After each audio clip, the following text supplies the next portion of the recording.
Okay चलिए, तो बात कर रहे थे एसिड आपका कंप्लीट हो गया था। अब बात करते हैं यहाँ पर बेसिस यानी कि क्षार के बारे में। तो भाई चलो स्टार्ट करते हैं, बेसिस क्या होते हैं। UPSC triple S UP triple S C PT batch chemistry acid base class 2, last class में जो पढ़ाया था उससे एक बढ़िया सा क्वेश्चन आपसे सॉल्व कराते हैं। क्वेश्चन का आंसर दो जल्दी से। रॉयल वाटर इनमें से किसे कहा जाता है, ये आपको बताना है भाई। हाँ भाई जल्दी से बताओ, रॉयल वाटर किसे कहा जाता है। A, option A, option A, option A, option A, सभी लोग ऑप्शन ए चूज कर रहे हैं और बिल्कुल सही है। सभी का आंसर एक्वा रेजिया यानी कि अम्लराज कहते हैं इसे। ये कौन से दो एसिड से मिलके बनता है, जल्दी से बताइए भाई। कौन से दो एसिड का कॉम्बिनेशन होता है ये। HCl HNO3 किस रेशियो में मिलाए जाते हैं।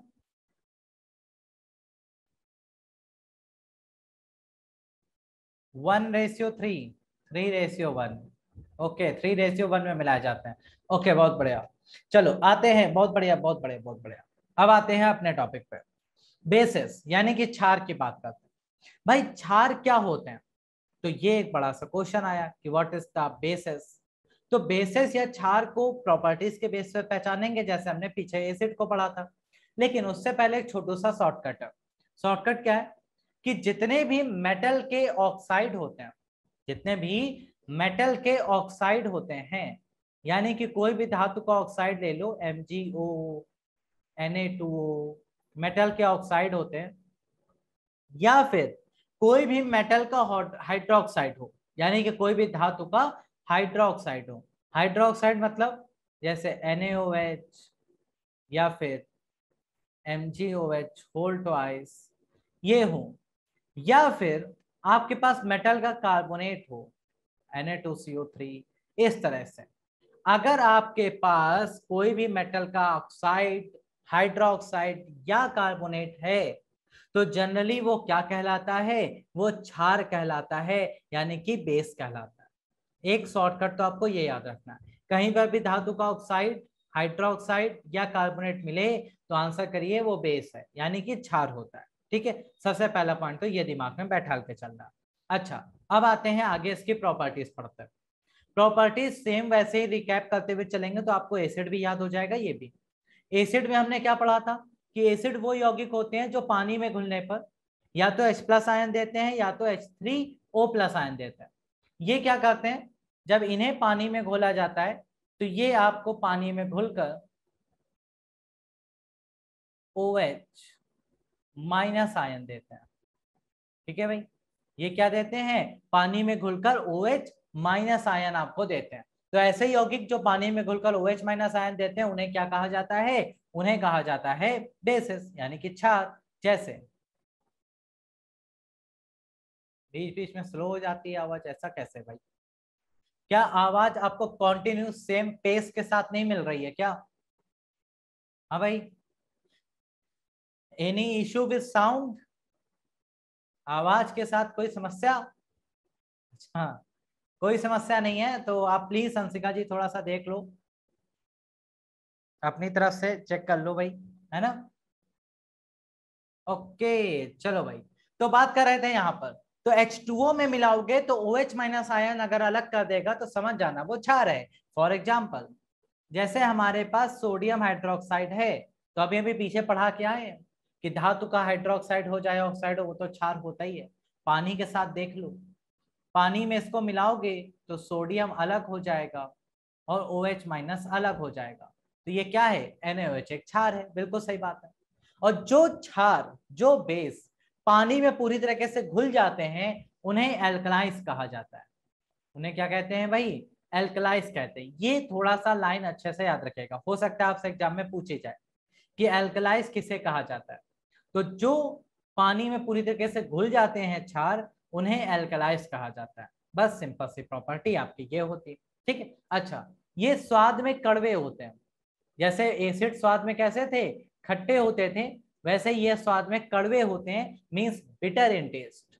ओके अच्छा, ये रेड लिटमस पेपर को ब्लू कर देते हैं। मतलब आपके पास लाल रंग का लिटमस पेपर होगा, उसे आप क्षार में डालें तो वो उसे नीले रंग में बदल देगा, यानी कि ब्लू कलर में कन्वर्ट कर देगा। ओके, एल्कलाइज या बेस कड़वे होते हैं? हाँ भैया, बेस सारे के सारे कड़वे होते हैं, अभी आपको एग्जांपल दे रहा है, ठीक है। ये भी इलेक्ट्रोलाइट्स यानी कि विद्युत अपघट्य के रूप में काम करते हैं। विद्युत अपघट्य यानी कि इलेक्ट्रोलाइट्स की तरह ही काम करते हैं। क्यों? क्योंकि ये आयन बनाते हैं, और आपको पता है कि लिक्विड में अगर आयन बना है तो मतलब वो विद्युत धारा का सुचालक हो जाता है, गुड कंडक्टर ऑफ इलेक्ट्रिसिटी। तो इसलिए ये इलेक्ट्रोलाइट्स की तरह भी बिहेव करते हैं। अच्छा, तो हमने बेसिस में क्या क्या जाना कि बेसिस वो होते हैं मेटल के ऑक्साइड, हाइड्रोक्साइड और कार्बोनेट। पानी में घोलो तो OH माइनस देते हैं। पानी में जो पूरी तरीके से घुल जाते हैं उन्हें एल्कलाइज कहते हैं। बिटर इन टेस्ट, स्वाद में कड़वे होते हैं। रेड लिटमस पेपर को ब्लू कर देते हैं और इलेक्ट्रोलाइट्स की तरह बिहेव करते हैं सॉल्यूशन में। Okay, examples. बेसिस, आपके घर में साबुन आते हैं, जितने भी टाइप के आते हैं सारे के सारे बेस हैं। आपके घर में हैंड वॉश आ रहा है, सारा का सारा बेस है। डिटर्जेंट बेस है, बेकिंग पाउडर, बेकिंग सोडा, जो भी आप देख रहे हैं सब बेस है। एंटी एसिड जो आप इनो और डाइजीन लेते हैं वो भी बेस है। तो ये सारे के सारे, अमोनिया बढ़िया एग्जांपल है, आप लोग कंफ्यूज हो जाते हैं, अमोनिया भी बेस होता है, क्षार होता है, ठीक है। तो ये सारे के सारे आपके जितने भी क्लीनिंग प्रोडक्ट्स आते हैं मार्केट में उन सब में क्षार मिला होता है। ओके, अब आप उसको टेस्ट करके कभी देखिए, साबुन नहाते समय कभी मुंह के अंदर गया है तो कैसा लगता है? कड़ू लगता है कि नहीं लगता है? तो वो वही है, बेस है, ठीक है। कड़वा होता है, बिटर इन टेस्ट होता है, इसी वजह से। चलो भाई आगे बढ़ते हैं। अब बात करते हैं इंपॉर्टेंट बेसिस की। जैसे हमने इंपॉर्टेंट एसिड आपको पढ़ाए थे वैसे ही इंपॉर्टेंट बेसिस पढ़ते हैं, लेकिन यहाँ बहुत ज्यादा नहीं है। अच्छा, टूथपेस्ट में नमक वाला खेल चल रहा है ना। यहाँ पे बहुत ज्यादा नहीं है, कुछ इंपॉर्टेंट बेसिस हैं जो आपको यहाँ पे याद रखने हैं। पहला पहला पहला पहला जल्दी से आओ भाई। राधे कृष्ण भाई, राधे कृष्ण। चलो, आप वृंदावन से हैं क्या छाया जी? हाँ भाई, कृष्ण जी के बढ़िया भक्त, सही है ना। हाँ, वो लग ही रहा था, वो आपके एसेंट में लग रहा था मेरे को थोड़ा सा कि आप शायद, मेरे को भी जाने का बड़ा मन है लेकिन घूमने को ही नहीं मिलता है ना। चलिए कभी प्लान बनाएंगे, तो मन तो बहुत है, कभी घूमेंगे। चलो भाई, अभी तो नहीं जाने वाला है, हमारे पड़ोस में ही है, बढ़िया है। हमारे भी पड़ोस में ही है, हमसे बहुत ज्यादा दूर नहीं है, 200 ही किलोमीटर दूर है, ज्यादा नहीं। हम भी पड़ोस में ही है, स्टेट तो सेम ही है, बाकी तो ठीक है। चलो, ओके, बढ़िया बढ़िया। तो बात कर रहे थे इंपॉर्टेंट बेसिस की। इंपॉर्टेंट बेसिस में सबसे पहला आता है NaOH। NaOH यानी कि sodium hydroxide, sodium hydroxide.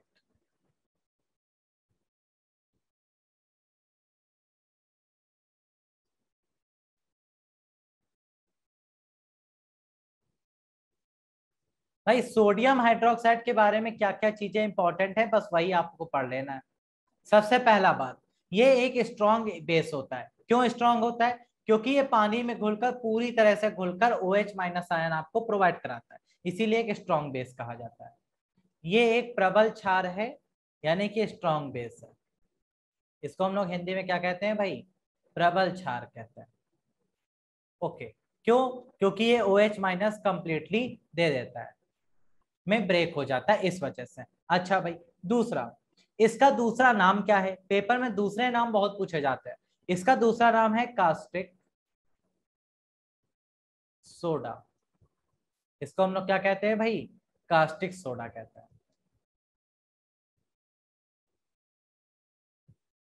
Okay भाई, कास्टिक सोडा समझ गए। इसके बाद अगर इसकी बात करें तो ये पानी में पूरी तरीके से घुलनशील है। ओके,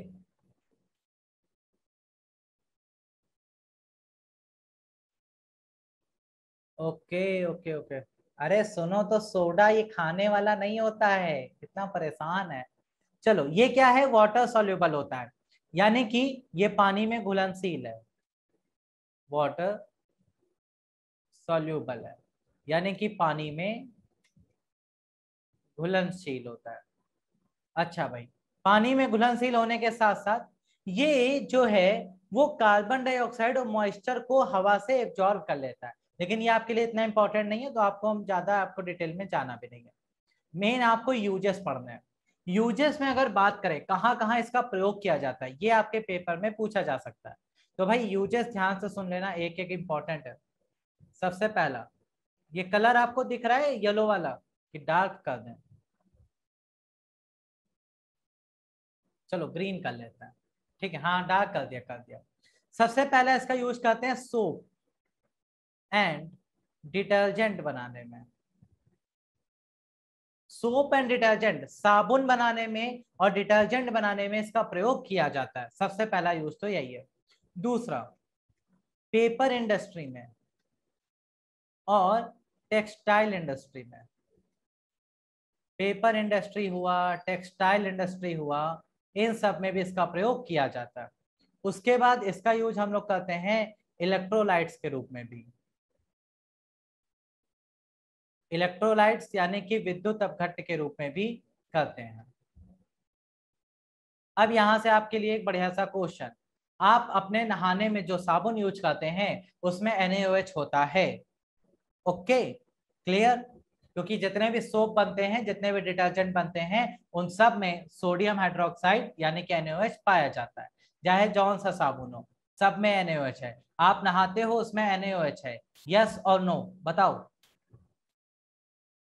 अरे लक्स, लाइफ बॉय, पतंजलि, ममता, जो मन करे, हैं बताओ भाई जल्दी से।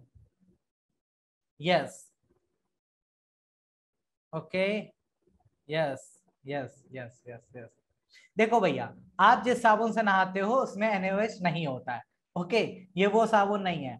आप जिस साबुन से नहाते हो वो आपकी स्किन को ध्यान में रख के काफी सॉफ्ट बनाया जाता है। NaOH कौन से साबुन में होता है? जो हार्ड सोप होते हैं।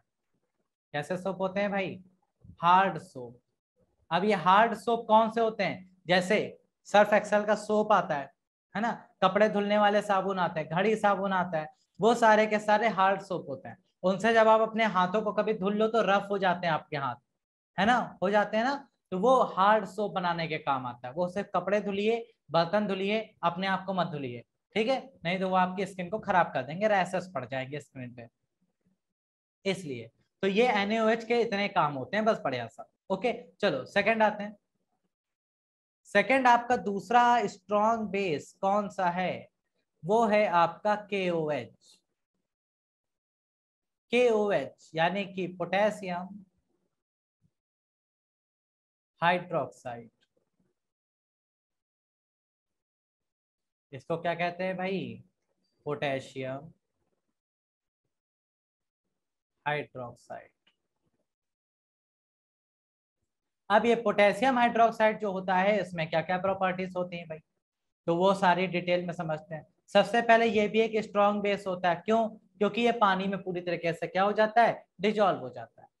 तो ये भी आपका एक स्ट्रॉन्ग बेस होता है, प्रबल क्षार होता है। दूसरा, इसका दूसरा नाम क्या है? इसका दूसरा नाम है कास्टिक पोटाश। इसको एक और नाम से हम लोग जानते हैं, क्या? वो है पोटेशियम। और इसका एक और नाम होता है भाई, तीसरा नाम इसका क्या है? पोटास लाए। ओके, ये तीन नाम इसके होते हैं भाई, तो तीनों नाम अच्छे से याद रखिएगा। ओके, अच्छा आगे बढ़ते हैं। क्यों भाई, ड्यूटी जाना है क्या? जल्दी पढ़ाएं। हमें जल्दी नहीं है, इनको बड़ी जल्दी है। अरे यार तुम्हारा सिलेबस करा देंगे, काहे परेशान हो भैया। अच्छा, इसका यूज कहाँ करते हैं?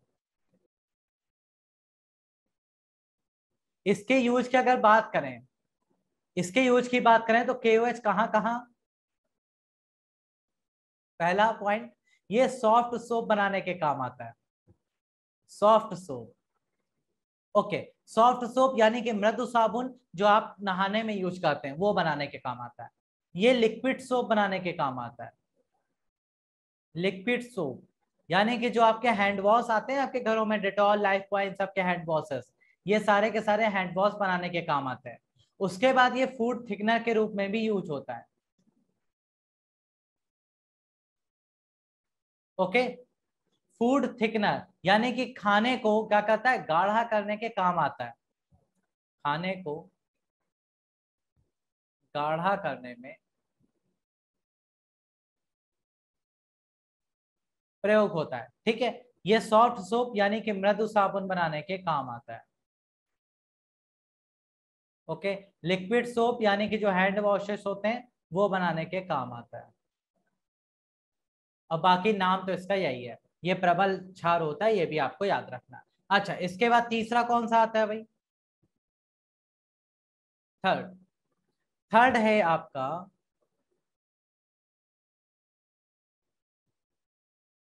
खाना गाढ़ा करके, हर खाने को गाढ़ा नहीं करता, कुछ फूड होते हैं जिनको हार्ड किया जाता है, गाढ़ा किया जाता है, उसमें इसका यूज होता है। चलो तीसरा आता है, अरे आपने वो नहीं बनाए हैं, कई सारे फूड प्रोडक्ट आते हैं जो लिक्विड फॉर्म में होते हैं, जो सॉलिड किए जाते हैं, उसको गाढ़ा करने के लिए, हार्ड करने के लिए यही मिलाया जाता है उसमें फूड थिकनर के रूप में। ठीक है, अगला है CaOH का होल ट्वाइस, मतलब कैल्शियम हाइड्रोक्साइड, कैल्शियम हाइड्रोक्साइड, इसको हिंदी में भी कहते हैं कैल्शियम हाइड्रोक्साइड। ओके भाई। अच्छा, अरे लिखो ना भैया, काहे परेशान हो, हम लिख क्यों रहे हैं, हम लिख रहे हैं, ये PDF एडिटिस लिखा लिखाया मिल जाएगा, क्यों इतना परेशान हो, बस आपको पढ़ना पढ़ना है। ओके। अच्छा, अब इनो में नहीं होता, वो हार्ड होता है भैया, वो स्ट्रॉन्ग बेस है, इनो में नहीं यूज करते हैं। ये भी आपका स्ट्रॉन्ग बेस होता है, कैसा बेस होता है, स्ट्रॉन्ग बेस, यानी कि प्रबल क्षार होता है, ये भी एक प्रबल क्षार होता है। इसका यूज कहाँ करते हैं, इसके अगर यूज की बात की जाए तो ये कैल्शियम हाइड्रोक्साइड कहाँ यूज किया जाता है, पुताई करने में, व्हाइट वॉशिंग, इसको हम लोग यूज करते हैं व्हाइट वॉशिंग में, जो आप सफेद वाली पुताई कराते हैं ना, वो, उसमें यही यूज किया जाता है। उसके बाद इसको और किस नाम से जाना जाता है, इसे हम लोग लाइम वाटर कहते हैं, लाइम वाटर यानी कि चूना पानी, इसे ही कहा जाता है। और इसको हम लोग स्लेक लाइम के नाम से भी जानते हैं, स्लेक लाइम। ठीक है भाई, तो ये इसके कुछ नाम है। तो ये आपको सिंपल सा पॉइंट यहाँ पे याद रखना है कि कैल्शियम हाइड्रोक्साइड में क्या क्या चीजें हैं जो आपके लिए इंपॉर्टेंट है आपको पढ़नी। इसके बाद एक आता है वीक बेस, जो आपके पेपर में बहुत पूछने के चांसेस हैं भाई। तो वीक बेस कौन सा है भाई, वो है एकमात्र अकेला MgOH का होल ट्वाइस, जिसे हम लोग क्या कहते हैं, मैग्नीशियम हाइड्रोक्साइड। ठीक है भाई, इसे क्या कहा जाता है, मैग्नीशियम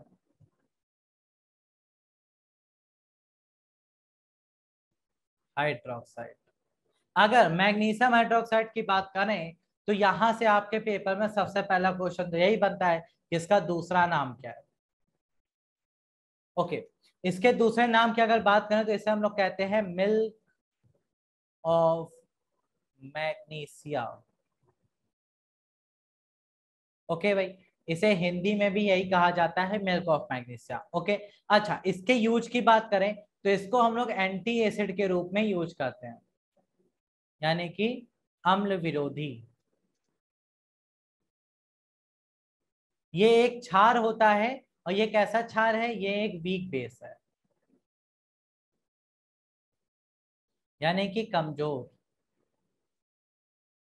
क्षार होता है। इसको आप खाने में यूज करते हैं, अम्ल विरोधी होता है। जब आपके पेट में एसिडिटी लेवल बढ़ जाता है, एसिडिटी लेवल बढ़ जाता है, तो उस एसिडिटी लेवल को कम करने के लिए आप इनो, डाइजीन, इन सब का यूज करते हैं। तो वो अम्ल विरोधी होते हैं जो एसिडिटी लेवल को घटा देते हैं। उसमें यही मिला होता है मिल्क ऑफ मैग्नीशिया, यानी कि मैग्नीशियम हाइड्रोक्साइड। ठीक है। अच्छा, ये एक मिनरल से प्राप्त होता है, ये एक मिनरल यानी कि खनिज से प्राप्त होता है,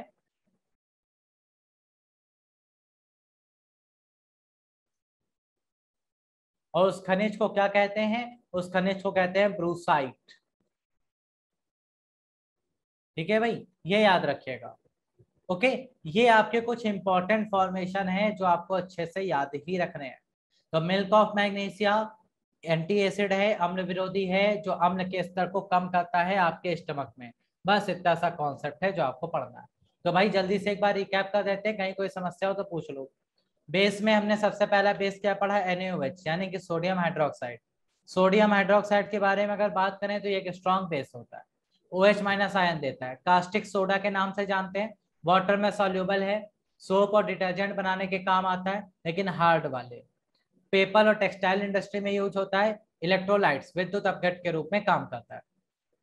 फिर KOH potassium hydroxide strong base है, कास्टिक पोटास, पोटेशिया या पोटास लाई के नाम से जाना जाता है। Soft soap, liquid soap, food thickener के रूप में यूज किया जाता है। फिर कैल्शियम हाइड्रोक्साइड व्हाइट वॉश में यूज होता है, स्ट्रॉन्ग बेस है, लाइम वाटर या स्लेक लाइम के नाम से जाना जाता है। फिर magnesium hydroxide milk of magnesia अम्ल विरोधी है और एक मिनरल से प्राप्त होता है जिसे ब्रूसाइट कहते हैं। कोई समस्या यहाँ तक? जल्दी से बताओ, यहाँ तक कोई समस्या है तो बोलो। हाँ भाई, नहीं है? आगे बढ़ते हैं। अब बात करते हैं फिजिकल टेस्ट, जहां से आपके पेपर में क्वेश्चन बहुत पूछे जाते हैं। क्या है फिजिकल टेस्ट? यानी कि अब हमें पता लगाना है कि दिया गया कंपाउंड एसिड है या बेस। मान लो ये इस बॉटल में कंपाउंड है। अरे अभी सारे बता देंगे भैया, कैल्शियम हाइड्रोक्साइड का यूज बताया तो भैया व्हाइट वॉशिंग, सफेद वाली पुताई नहीं कराई दिवाली में कभी? अच्छा अमीर है, सॉरी हम तो भूल जाते हैं ना, पैसे आ जाते हैं एकदम एशियन पेंट बर्जर, उसी में वो दिन चले गए कि सर सफेद वाला चूना लेके एकदम जुटे हैं, है ना? सही है। तो चलो भाई बढ़िया है, होना भी चाहिए। एशियन पेंट कराओ, छुट्टी कराओ 2-3 साल। मान लो ये इसमें कंपाउंड है, इसमें क्या है? एक कंपाउंड है, और ये कंपाउंड जो है वो एसिड है या बेस, कैसे पहचानोगे? तो आप पढ़े हो थोड़ा सा, तो आप कहोगे सर एसिड अगर होगा तो स्वाद में खट्टा होगा, और बेस होगा तो कड़वा होगा। लाइए टेस्ट करते हो। तो आप सबसे पहला तरीका क्या है? उसका टेस्ट कर लीजिए। टेस्ट यानी कि उसका स्वाद ले लीजिए। अब अगर आप स्वाद लेने जाओगे तो मान लो अगर वो वीक हुआ तो स्वाद मिल जाएगा और आप हमें बता दोगे कि सर ये है। लेकिन अगर वो स्ट्रांग हुआ तो वो आपके जीवन का अंतिम टेस्ट होगा, और वही अंतिम टेस्ट भी होगा। ठीक है? और आप रिजल्ट भी नहीं बता पाओगे। दोनों ही समस्याएं हैं, टेस्ट भी अंतिम, टेस्ट भी अंतिम, और रिजल्ट भी नहीं पता चला, है ना? तो ये जो है ये आपके फिजिकल टेस्ट के लिए काम नहीं करता। ओके, टाटा बाय बाय हो जाएगा बिल्कुल। तो उसके लिए हम इंडिकेटर का यूज करते हैं। किसका यूज करते हैं? इंडिकेटर यानी कि सूचक। तो अब हमारे पास कुछ इंडिकेटर्स हैं जो कलर चेंज कर लेते हैं एसिड या बेस में जाकर। तो जब वो कलर चेंज कर लेते हैं तो वही इंडिकेटर हम यहाँ पे पढ़ लें तो हमें पता चल जाएगा कि कोई एसिड है या बेस, ऐसे पता करते हैं। तो सबसे पहले कुछ बढ़िया बढ़िया इंडिकेटर हैं जो कलर बदलते हैं, उनको देख लेते हैं। चलो सबसे पहले बात करते हैं, कौन है? लिटमस, जो कि बहुत फेमस है। लिटमस, देखो भाई, लिटमस एक प्राकृतिक सूचक होता है, ये एक नेचुरल इंडिकेटर है, प्राकृतिक सूचक है। क्यों नेचुरल है भाई? क्योंकि सर ये एक प्लांट से मिलता है। कौन सा प्लांट? जिसका नाम है लाइकेन। ये लाइकेन नाम के एक पौधे से हमें मिलता है। तो लाइकेन नाम के पौधे से मिलता है, इसलिए ये एक नेचुरल इंडिकेटर, प्राकृतिक सूचक माना जाता है। अच्छा भाई, उदासीन विलयन में ये कैसा कलर देता है? पर्पल कलर देता है। अगर उदासीन विलयन में है तो ये आपको पर्पल कलर देगा। अगर आपने अम्ल की बात कर दी तो अम्ल में आप कौन सा लिटमस पेपर डालते हैं? ब्लू कलर का, नीला, और ये उसे क्या कर देता है? लाल। अब आप बड़ा कंफ्यूज रहते हैं कि सर भूल जाते हैं नीला लाल लाल नीला। तो भाई एक शॉर्टकट याद रखो कि अगर आपके पास यहाँ पर ब्लू है और उसने कहा हमने उसे रेड कर दिया, तो इसका लास्ट वाला अल्फाबेट देखा करो, डी। तो इसका मतलब जिसमें डाला गया है उसमें भी लास्ट में डी होना चाहिए, मतलब ये एसिड है। देखो डी और डी मैचिंग कर रहे हैं। ऐसे ही अगर आपने उसे क्षार में डाला है तो आपको क्षार में लाल वाला डालना पड़ेगा, वो उसे नीला कर देगा। अगर आप शॉर्टकट में देखना चाहते हैं तो यहाँ पे रेड था, ब्लू हुआ है, ई आया है लास्ट में, तो यहाँ पर भी ई आएगा। तो ये देखो मैचिंग कर गया। तो ऐसे आप गलती कभी नहीं करेंगे, ठीक है भाई। अच्छा, यहाँ पे एक कंफ्यूजिंग क्वेश्चन कभी कभी बनता है। कहते हैं कि सर हमने नीला वाला लिटमस पेपर लिया है और उसे हमने डाल दिया है क्षार में, तो क्या कोई दूसरा कलर देगा? क्योंकि इसकी आदत तो लाल को नीला करने की है। तो भैया कोई कलर नहीं देगा, नो चेंज। और यही चीज अगर आप उसके साथ करो, लाल वाला लिटमस पेपर लेकर अम्ल में डाल दो, तो भी उसमें कोई परिवर्तन नहीं आएगा। ओके, बस इतना सा लिटमस है, लिटमस से और कुछ आपसे पेपर में कभी नहीं पूछा जाएगा, यही पूछा जाएगा, यही आपको पढ़ लेना है। ओके, आगे आते हैं। लिटमस के बाद अगला आता है methyl orange. Methyl orange, methyl orange की बात करें तो ये एक केमिकल है जो कि उदासीन विलयन में डालने पर, न्यूट्रल सॉल्यूशन में डालने पर ऑरेंज कलर देता है भाई। कौन सा कलर देता है? ऑरेंज कलर देता है। एसिड यानी कि अम्ल में अगर इसे डालोगे तो वो रेड कलर यानी कि लाल रंग आपको दे देगा। और अगर आप उसे क्षार में डालेंगे तो भाई क्या हो जाएगा? तो वो आपको येलो कलर यानी कि पीला रंग दे देता है। ठीक है, इस तरह से मिथाइल ऑरेंज काम करता है। तो मिथाइल ऑरेंज उदासीन विलयन में ऑरेंज रहता है, अम्ल में लाल हो जाता है और क्षार में पीला हो जाता है। बस इतना सा पॉइंट है। इसके बाद अगला फिनॉल फतलीन। अगला क्या आता है? फिनॉल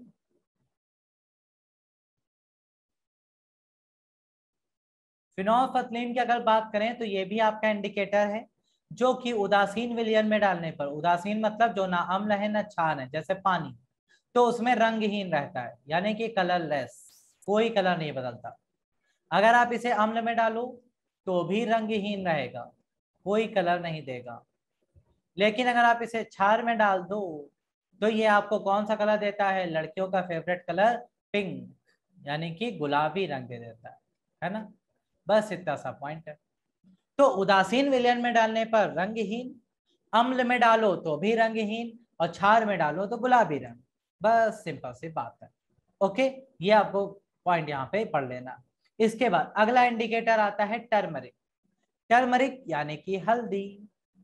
हल्दी कैसा इंडिकेटर है सर? नेचुरल, क्योंकि हल्दी आपको प्राकृतिक रूप से मिलती है। अच्छा, हल्दी का प्राकृतिक कलर कैसा होता है? आप सबको पता है, येलो, यानी कि पीला रंग होता है। अच्छा भाई, अब हल्दी को अगर आप उदासीन विलयन में डालोगे तो उसके कलर में कोई चेंज नहीं आएगा।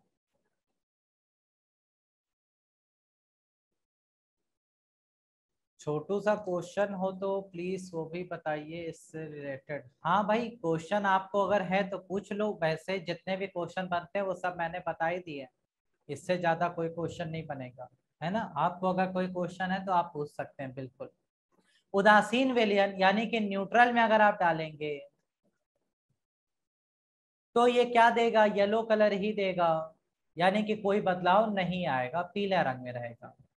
अगर आप इसे अम्ल में डालेंगे यानी कि एसिड में, तो भैया ये किस कलर में बदल जाता है? कोई कलर में नहीं बदलता, तब भी ये पीला ही रहता है। लेकिन हल्दी का सबसे बड़ा खेल लड़कियां ही खेलती हैं। अभी रक्षाबंधन आ रहा है, देखना आपके साथ भी खेलेंगी। क्या? क्षार में जब डालोगे यानी कि बेस में, तो क्या हो जाएगा भाई? तो वो आपको ब्राउनिश रेड कलर दे देगा, ब्राउनिश रेड, है ना, गाढ़ा लाल रंग। और यही गाढ़े लाल रंग का यूज करती हैं लड़कियां। अभी रक्षाबंधन आ रहा है, आपको जब टीका लगेगा तो भाई कैसे लगेगा? बढ़िया सा चूना लेंगी, थोड़ा सा उसमें मिला देंगे हल्दी, बना लेंगी, पैसे ले लेंगी फ्री के, हैं। इंडिकेटर का काम कर दिया, टेस्ट का टेस्ट हो गया और आपके पैसे भी चले गए, है ना। तो ये हो गया सिंपल सी बात। या फिर आप किसी शादी फंक्शन में जाते हो तो वहां पे मान लो किसी ने व्हाइट शर्ट आप पहन के गए बढ़िया से, किसी ने हल्दी वाली सब्जी गिरा दी, अब वो सब्जी घर आके धुल रहे हो तो जैसे उसमें साबुन लगाओगे तो साबुन क्या होता है भाई, वो तो बेस होता है, तो तुरंत वो रेड कलर से साफ होने लगती है। तो वो रेड कलर क्यों आता है, क्योंकि हल्दी एक इंडिकेटर होती है। बस यही सिंपल सा लॉजिक होता है इसका। ठीक है, ओके, बहुत बढ़िया। फिर हल्दी छुड़ाने के लिए साबुन लगाओ आराम से। चलो, इसके बाद आता है अगला इंडिकेटर। अगला इंडिकेटर है आपका यूनिवर्सल इंडिकेटर, सार्वभौमिक सूचक, जिसे हम लोग जानते हैं पीएच स्केल के नाम से। तो ये पीएच स्केल बहुत बढ़िया स्केल है, क्योंकि इन सब में कुछ ना कुछ कमियां थी। कमियां क्या थी कि कोई कलर देता था, कोई कलर नहीं देता था, तो पता ही नहीं चलता था एसिड है बेस है। सबसे अच्छा तरीका पता लगाने का इंडिकेटर यूज करो यूनिवर्सल, जिसे कहते हैं पीएच स्केल। पीएच स्केल किसने बनाया था, सबसे पहले बात तो यही आती है। तो ये बनाया था सोरेनसन ने। सोरेनसन, सोरेनसन साइंटिस्ट का नाम, जिन्होंने पीएच स्केल बनाया। पीएच स्केल एक प्रकार का स्केल है, जैसे आपके पास रूलर होता है ना स्केल, लेंथ नापने वाला, वैसे ही इस स्केल में जो पीएच है उसका फुल फॉर्म क्या होता है। पीएच का फुल फॉर्म होता है potential of hydrogen. Potential of hydrogen, hydrogen की क्षमता बताता है पीएच स्केल। अच्छा भाई, पीएच स्केल में कितने नंबर होते हैं। पीएच स्केल में आपके जो नंबरिंग करी गई है वो 0 से लेकर 14 तक करी गई है। ठीक है, जिसमें मिड में होता है 7। जिसकी पीएच वैल्यू 7 होती है वो उदासीन माना गया है। वो कैसा है, न्यूट्रल है, उदासीन है। जिसका पीएच वैल्यू 7 से कम होता है वो अम्ल होते जाते हैं, यानी कि अम्लीय, एसिडिक होते जाते हैं। और जिसका पीएच वैल्यू 0 आ जाता है वो स्ट्रॉन्गेस्ट एसिड होता है, यानी कि सबसे ज्यादा ताकतवर अम्ल होता है, स्ट्रॉन्गेस्ट एसिड होता है। लेकिन जिनकी पीएच वैल्यू 7 से ऊपर जाती है वो क्षारीय होते जाते हैं, यानी कि बेसिक होते जाते हैं। और जिसका पीएच 14 है वो स्ट्रॉन्गेस्ट बेस है। ओके भाई, ये बात आपको समझ में आती। लेकिन ये पीएच में नंबर निकालते कैसे हैं। पीएच में नंबर निकालने के लिए आपके पास एक फॉर्मूला होता है, -log⁻10 H प्लस आयन, या फिर आप इसको ऐसे भी लिख सकते हैं, log⁻10 1/H प्लस आयन। जैसे चाहे वैसे लिख लें, ये दोनों फॉर्मूला सेम है।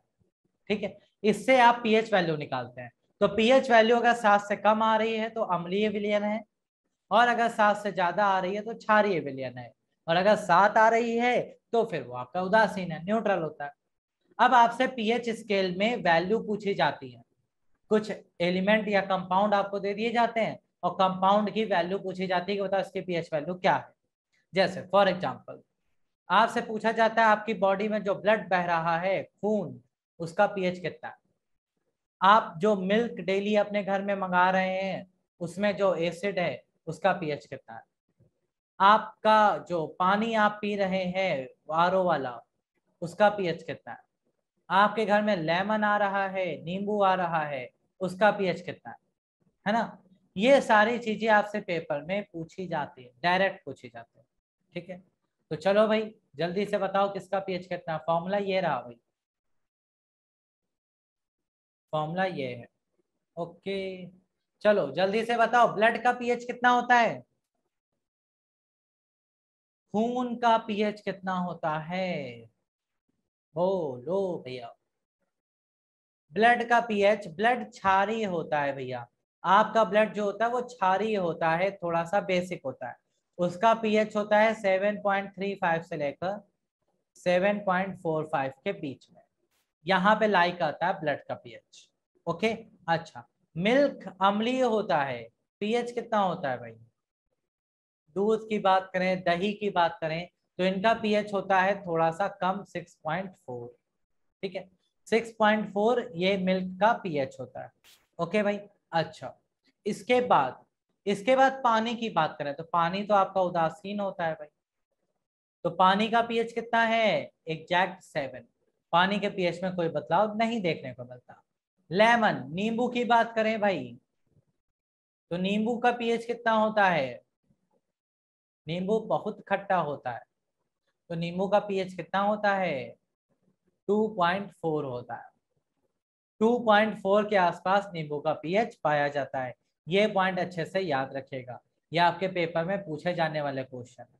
आपने बीच में एक टीवी में ऐड आता था, अगर आपने देखा हो, वो साबुन वाला ऐड आता था कि जितने भी साबुन आते हैं उनका पीएच वैल्यू 10 से ऊपर है, बहुत ज्यादा क्षार होता है, हमारा साबुन पीएच नाप के आपको देता है ना। कैलकुलेट नहीं करना है, डायरेक्ट याद रखना है ना, कैलकुलेट नहीं करना है। तो कैलकुलेट करोगे तो परेशान हो जाओगे भैया, डायरेक्ट याद करिए इसको। तो ये जो ऐड आता था उसमें क्या दिखाते थे कि साबुन का पीएच 10 के आसपास होता है, जो कि बहुत क्षारीय हो जाता है, जो आपकी बॉडी के लिए अच्छा नहीं है। आपके लिए ना ज्यादा एसिड अच्छा है ना ज्यादा बेस अच्छा है, आप न्यूट्रल के आसपास रहो तो बढ़िया है। अब यहाँ से ट्रिक क्वेश्चन आता है।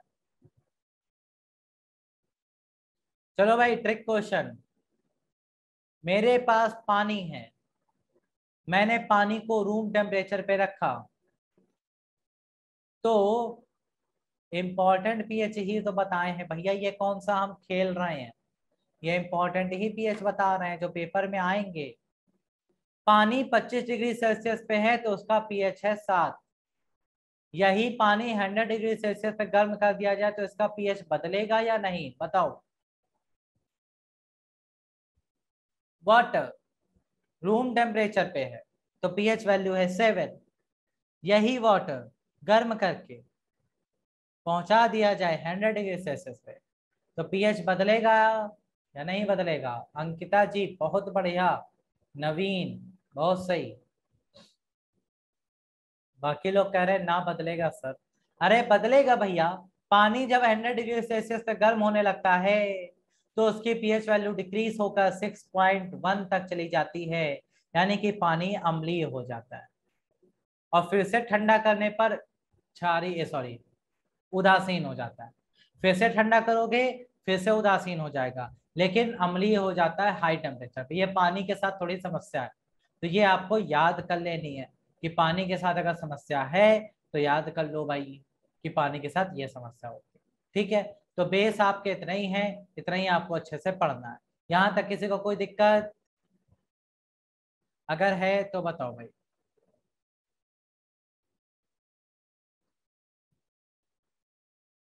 दूध के साथ नहीं होता,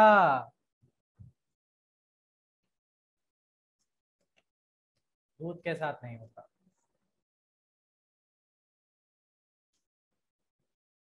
अगर दूध उबालने पे गर्म होने लगे तो दूध को उबाल के दही ना बना लो, हैं? बताओ भाई। वाटर का रिपीट कर दे, वाटर में भैया बस इतना याद रखो कि अगर नॉर्मल है, जैसे ये रहा वाटर, ठीक है, ये वाटर है तो ये न्यूट्रल है, लेकिन अगर हम इसको 100 डिग्री सेल्सियस पे गर्म करेंगे ना तो ये थोड़ा सा एसिडिक हो जाएगा, हल्का सा एसिडिक, बाकी ज्यादा नहीं। ठीक है, चलो भाई। ओके, कोई समस्या और कोई तो बताइए भाई, जल्दी जल्दी बोल दिया करो।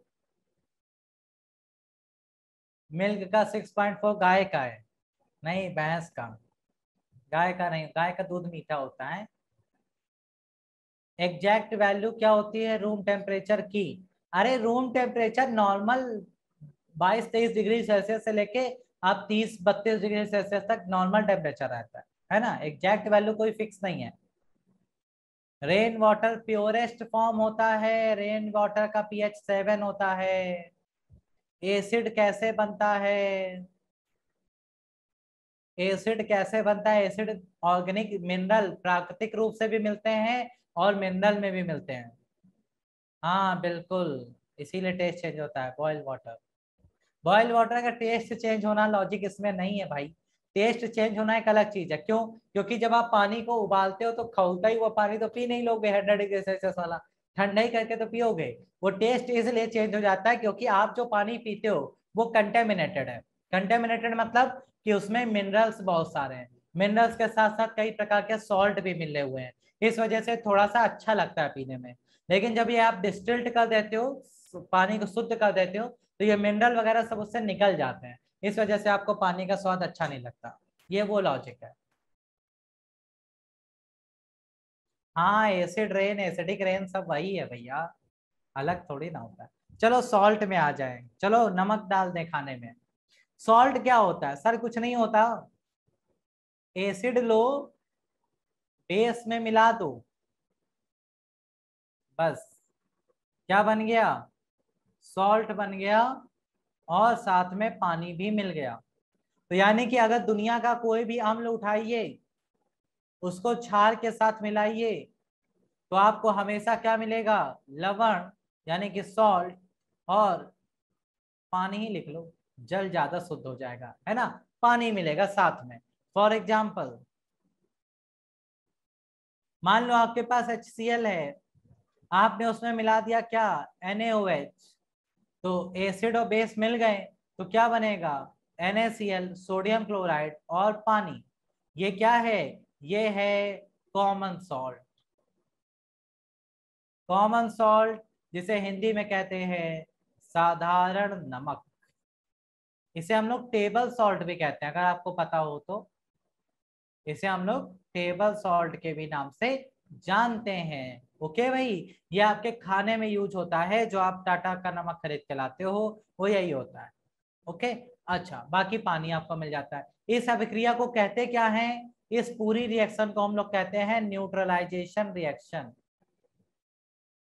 न्यूट्रलाइजेशन रिएक्शन यानी कि उदासीनीकरण की अभिक्रिया, ये कहलाती है उदासीनीकरण। ठीक है भाई, बस इतना सा पॉइंट है। अब आपसे क्वेश्चन आता है छोटू सा पेपर में। छोटू कहता है कि सॉल्ट कितने प्रकार के होते हैं बताइए। तो हमने कहा भैया सॉल्ट 3 टाइप के होते हैं। ठीक है, ओके। सॉल्ट कितने प्रकार के होते हैं भाई? 3 प्रकार के। कौन कौन से? सबसे पहला होता है न्यूट्रल। न्यूट्रल सॉल्ट जिसे हम लोग कहते हैं उदासीन लवण। अब सर ये न्यूट्रल सॉल्ट बनता कैसे, ये तो बताओ। तो भैया, हाँ भैया राम राम, बिल्कुल बहुत बड़ा स्वागत है आपका है।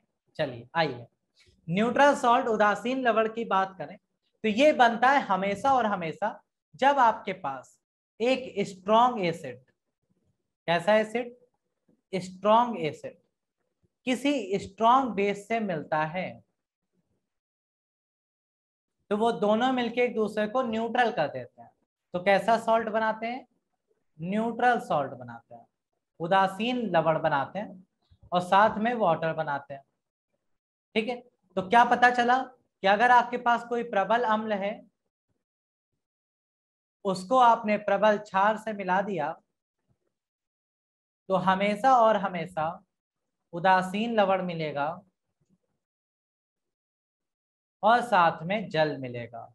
है, एग्जाम्पल की बात करें तो प्रबल अम्ल कोई भी उठा लो, सबसे बढ़िया प्रबल अम्ल कौन है? HCl उठा लो, उसको किससे मिला दो? प्रबल क्षार से, NaOH से। तो HCl उठाया, NaOH में मिलाया, NaCl बन गया, और पानी। तो ये है आपका जल, ये है उदासीन लवण, ये है प्रबल क्षार, ये है प्रबल अम्ल, सब मिलके दोस्ती करके न्यूट्रल लवण बना लिए। ओके, बस सिंपल सा पॉइंट है, पहला क्लियर हो गया। अब आते हैं दूसरे भैया के पास।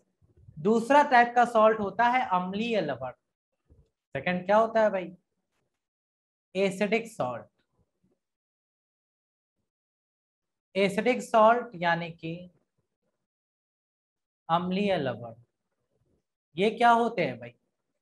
एसिडिक सॉल्ट की अगर बात करें तो देखो, सॉल्ट में जिसका नाम आ गया है ना, वो स्ट्रांग होता है। मतलब एसिड का नाम आया है तो स्ट्रांग एसिड, और जिसका नाम नहीं आया है वो आपका क्या है? वीक।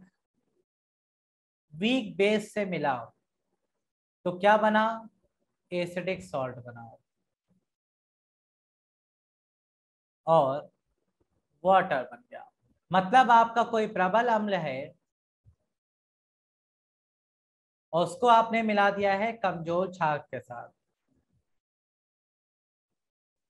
तो वो हमेशा बनाएगा अम्लीय लवण, और साथ में जल। ठीक है, ये आपका एसिडिक सॉल्ट होता है। तीसरे आपके आते हैं बेसिक सॉल्ट। बेसिक सॉल्ट यानी कि क्षारीय लवण।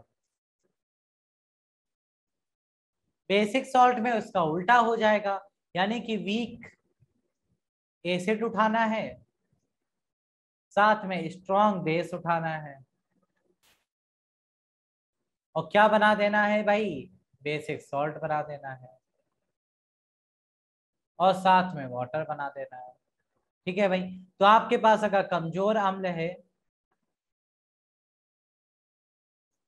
उस पे आप मिला देते हैं प्रबल क्षार, तो आपको मिलता है क्षारीय लवण साथ में जल। बस ये 3 टाइप के आपके सॉल्ट बनते हैं, इससे ज्यादा आपसे कुछ भी नहीं पूछा जाने वाला। ओके भाई, तो बोलो यहां तक क्लियर? यहां तक कोई समस्या अगर है तो बता दो। इंपॉर्टेंट क्वेश्चन यूट्यूब पे करा तो रहे भैया, डेली शाम को 5 बजे आया करो यूट्यूब पे। यूट्यूब पर शाम को 5 बजे डेली, हाँ ये डायरेक्ट पूछा जाता है। नोट ना करो, एग्जाम्पल नहीं आते, चिंता ना करो, सिर्फ बहुत ज्यादा आएगा तो ये। चलो अब आ जाओ, कुछ बढ़िया बढ़िया क्वेश्चन सॉल्व कर लेते हैं भाई। बाकी इतना ही है, इससे ज्यादा आपके पेपर में कुछ ना पूछे आने वाला। ओके, यहाँ बताओ, इनमें से किसको एंटी एसिड यानी कि अम्ल विरोधी के रूप में यूज किया जाता है?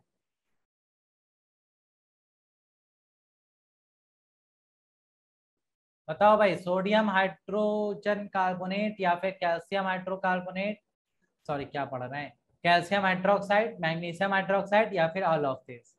तो करेक्ट आंसर है मैग्नीशियम हाइड्रोक्साइड, अभी अभी पढ़ के आ रहा हूँ। एंटी एसिड के रूप में इसी का यूज किया जाता है। बाकी यहाँ पे कुछ केमिकल फॉर्मूले हमने आपको इंपॉर्टेंट दे दिए हैं जो आपको पढ़ने हैं। आयन और केमिकल फॉर्मूला में बनाना सिखा चुके हैं, यहाँ पे लिस्ट है जो आपको याद रखनी है। जैसे सोडियम बाइकार्बोनेट को किस नाम से जाना जाता है? बेकिंग सोडा, फॉर्मूला पता होना चाहिए।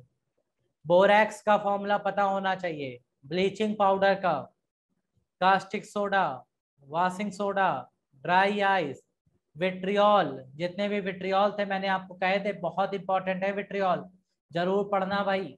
सारे के सारे विट्रियोल आपसे पूछे जाते हैं। हाइड्रोक्लोरिक एसिड को और किस नाम से जानते हैं? इसे म्यूरियाटिक एसिड भी कहते हैं, पीछे बता चुके हैं। लॉफिंग गैस कौन सी है? टीयर गैस कौन सी है? जिप्सम का फॉर्मूला, स्लेक लाइम किसे कहते हैं? फिनॉल को और किस एसिड के नाम से जाना जाता है? तो इसको हम लोग कार्बोलिक एसिड के नाम से जानते हैं, ये भी बहुत इंपॉर्टेंट है। इसके बाद ग्रीन विट्रियोल का formula, white vitriol, oil of vitriol, quicklime, POP, और टेबल सॉल्ट। ये तो आपको पढ़ने ही पढ़ने। मार्स गैस के रूप में किसे जाना जाता है? वो है मीथेन। नहीं तुम नहीं पढ़ोगे तो हम पढ़ेंगे, हमें पेपर देना है? कौन पढ़ेगा ये? पड़ोसी? पड़ोसी पेपर देने जाएगा है? मतलब पढ़, पेपर भी हमें देना है, नौकरी भी हमें चाहिए, सैलरी हमें लेनी है, पढ़ कोई और ले। तो 3 इडियट्स तो चल नहीं रही कि पापा बिजनेसमैन है, एकदम पढ़ाकू लड़का भेज दिए, डिग्री खरीद दिए हैं। यहाँ सरकारी नौकरी, यहाँ खुद का पढ़ने में तो हो नहीं रही है, दूसरे के पढ़ने में लोगे क्या? खुद के पढ़ने में तो लग नहीं रही है नौकरी यहाँ लोगों की। तो इसलिए भैया जितने इंपॉर्टेंट बताएं इनको अच्छे से फॉर्मूले बनाना। हमने आयन पढ़ाया है ना आपको, आयन और केमिकल फॉर्मूला, क्यों भाई बताओ? तो फिर आयन और केमिकल फॉर्मूला जो हमने बनाना सिखाया है, तो क्यों इतना परेशान हो? बेकिंग सोडा सिर्फ दूसरा नाम ही तो है, सोडियम बाइकार्बोनेट बना नहीं लोगे? सोडियम बाइकार्बोनेट, इसके बाद सोडियम का बोरैक्स का फॉर्मूला, हाइड्रोक्साइड का फॉर्मूला, नहीं बना पाओगे ये सारे? कितने आसान आसान तो है। एक मुश्किल से दिन में अगर 10 मिनट भी देना चालू करो इन फॉर्मूले को, तो 4 दिन में पूरे तैयार हो जाएंगे, है भाई? तो बस आराम से तैयार हो जाएगा, तो इतनी चिंता ना करो। इसको जितना हमने टिक किए हैं वो जरूर पढ़ लेना ध्यान से। बाकी कोई कंफ्यूजन हो तो नेक्स्ट क्लास में पूछ लेना। एसिड बेस सॉल्ट हिंदी में भी दे दिए हैं, हिंदी वालों चिंता ना करना भाई। हिंदी में भी सारे फॉर्मूले दे दिए, 50 हैं और आपको सारे नहीं रटने हैं, जितने इंपॉर्टेंट बताएं वही पढ़ने हैं। ओके, बाकी हमने आपको पीएच वैल्यू भी कई सारी दे दी है, अगर आप ज्यादा चाहते हैं पीएच वैल्यू तो वो भी हमने आपको यहाँ दे दी। बाकी इंपॉर्टेंट वाली हमने आपको करा दी है कि कहाँ से कहाँ तक लाइक करती है। ओके, अब कॉफी वगैरह के ना रटने बैठ जाना, ये पेपर में नहीं आते हैं कि black coffee, red coffee, cold coffee, ये सब नहीं करने हैं, है ना। बस मेन मेन पढ़ लेना जितना इंपॉर्टेंट है। ओके भाई, चलो सेशन को यहीं पे करते हैं क्लोज, फिर नेक्स्ट क्लास में मिलते हैं। हाँ, सबसे अच्छे का, सबसे अच्छे जो होते हैं उनका यही होता है। ओके, चलो भाई, धन्यवाद देखने के लिए क्लास, मिलते हैं नेक्स्ट क्लास में। इतना रिवीजन कर लेना, कोई समस्या हो तो अगली क्लास में जरूर पूछ लेना। Thank you so much, have a great day, take care, bye bye.